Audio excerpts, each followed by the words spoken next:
Welcome to Empower. This is a program that focuses on people and workplace. I'm glad that you're together with us, and the Lord has taken good care of you for the last 1 week. Today, we have a special program, and I would wish you to call your friends, tell them to tune in and listen together with us. I want to introduce my guest before I introduce the topic so that you can get to know who I have today as we continue with our discussion. Welcome. Introduce yourself. Thank you. Yes. So hello viewers, and my name is Rosa Sanau Mwangi. I am a marriage and family therapist.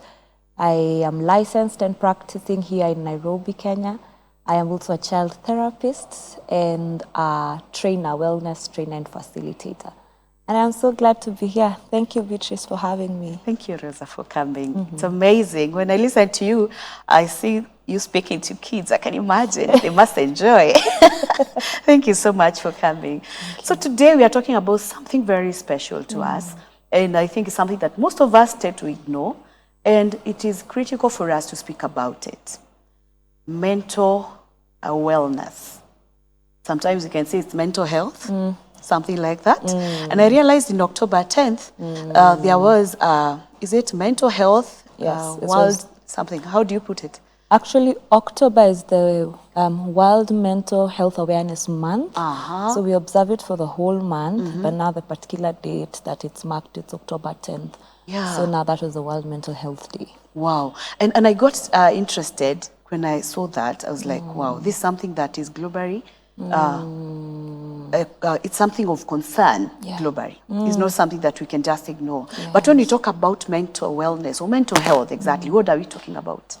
So generally, we like to see mental wellness in a few categories, where we will define it as a state of well-being, where an individual is able to, function. So you're able to function normally, and you're able to carry out your tasks, your daily tasks, or you are a functioning being, and that you're also able to contribute to your society, and you're also able to achieve your goals. Wow. So how do I know that I am mentally well is when I can be able to see that I am functioning normally. If I am able to wake up and take my shower and do things functionally well, I am a well-adjusted functioning human being, and that I am achieving my goals. What are the dreams? Do I have ambitions? Do I have goals? And am I working towards achieving them comfortably or within a space where I feel that I'm headed there? And am I making any contribution to my society around me? And am I also able to adjust to stress appropriately?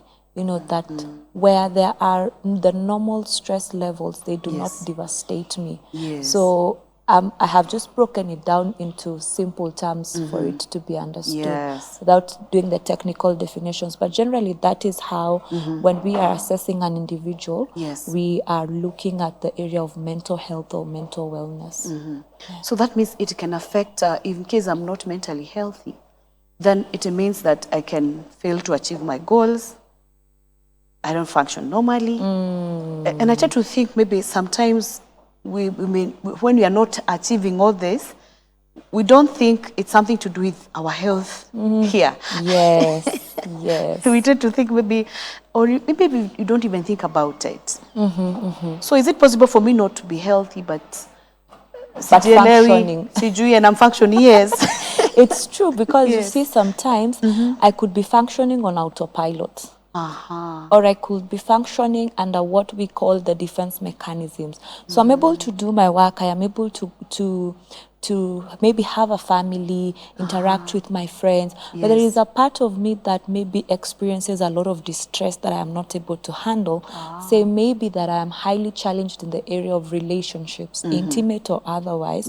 And when it comes to that area, it's almost as though I am devastated.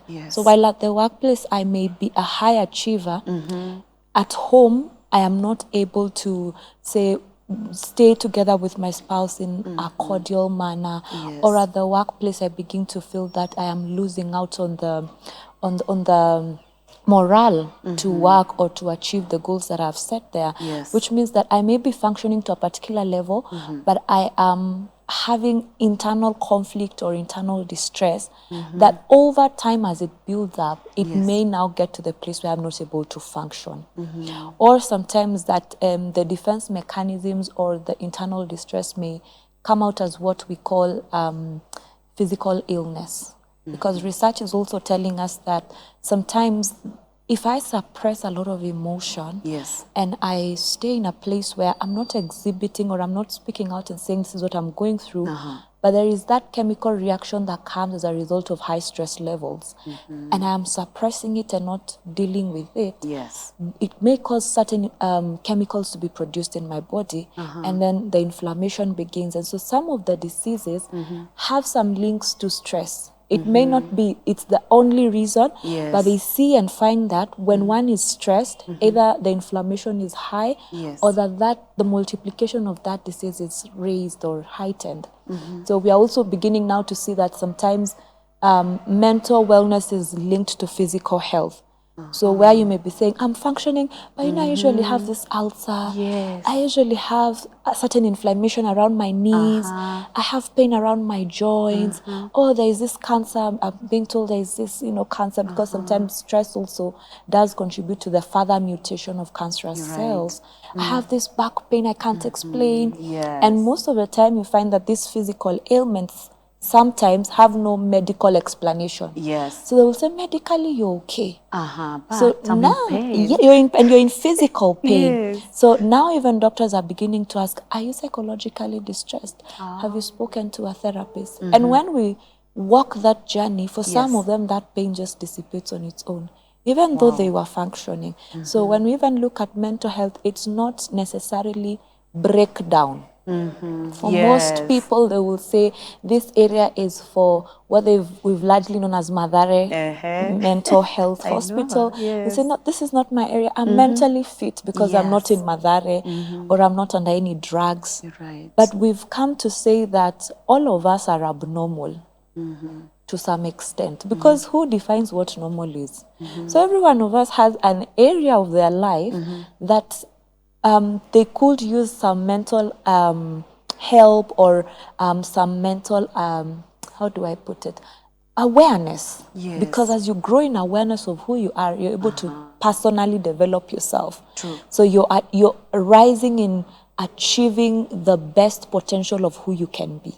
So in mental health, we don't just look at the dysfunctionality, but what are the things that can help you become the very, very best of who you can be or who God made you to be?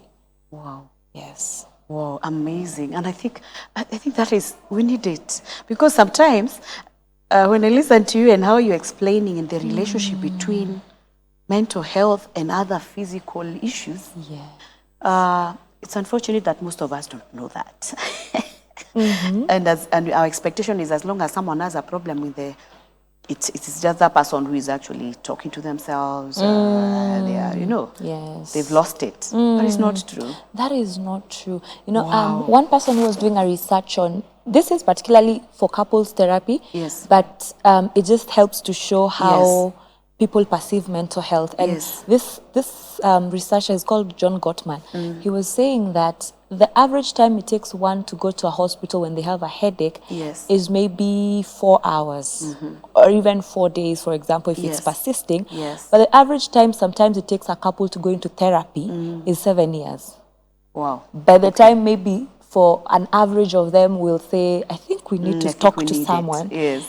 They'll take a long time, and by that time the issue has grown and grown and grown. So even appreciating that, just like physical health, mental health is a fundamental part of your wholesome or your whole wellness as a human being is still not highly embraced, particularly in our African society.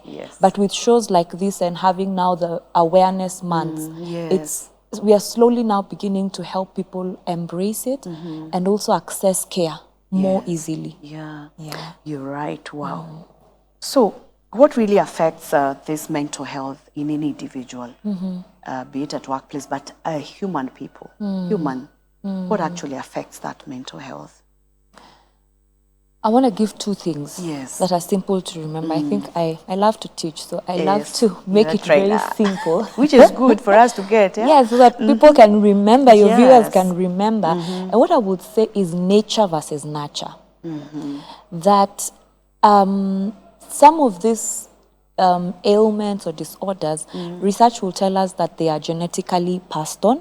You know, that if they would be looking at history, have you had a family member who's had this and this and this kind of illness? Yes. There are high chances that you may be predisposed to getting that ailment. So that is just nature, the biological aspect. Yes. But that contributes to a very small percentage of what affects mental health. Wow. The greater percentage is nurture. And by nurture, we mean your environment. Yes.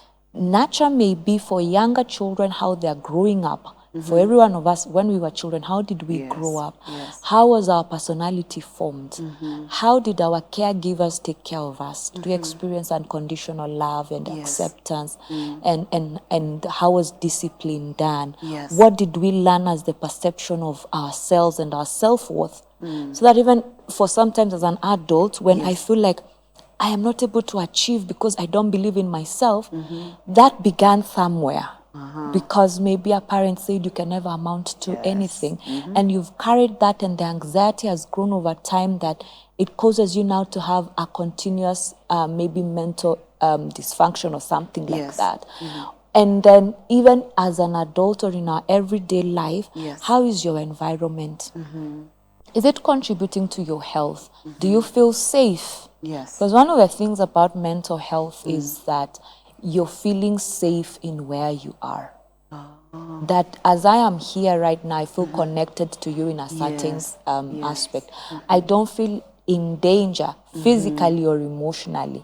But now you find that I could be in a workplace, a home environment or a neighborhood where I either don't feel accepted or appreciated or valued, and then that begins to fill me with certain level of thoughts. And if I am not resilient enough, again, because of maybe the environment I've grown up in, I'm not able to assert myself or validate myself. That doesn't matter what people are saying about me. I am a good person, I am worthy, then that begins to affect me. So I begin to think certain things about myself and feel certain things that then lead me to behave in certain ways. So you will see even with mental health, we usually focus on three things. We look at your thought patterns. How are you thinking about yourself and about other people, your environment, and your interaction with them? What are you feeling about it? And what is the behavior that is resulting out of that? Because when you see manifestation of certain kinds of behavior, you remind yourself that that is motivated by something. Every behavior is driven by a need. If I need for you to accept me, I may people please you. I may please you and do anything you want, or I may force you. You will do whatever I want at all costs because of my insignificance or inadequacy. So nature, nurture affects, generally, simply put, that affects our mental health in the different categories. Thank you very much. Wow, I'm learning a lot. And I believe you're also learning together with me. This is great information which you really need in the times that you are living. We are taking a short break. We'll be right back in a short while.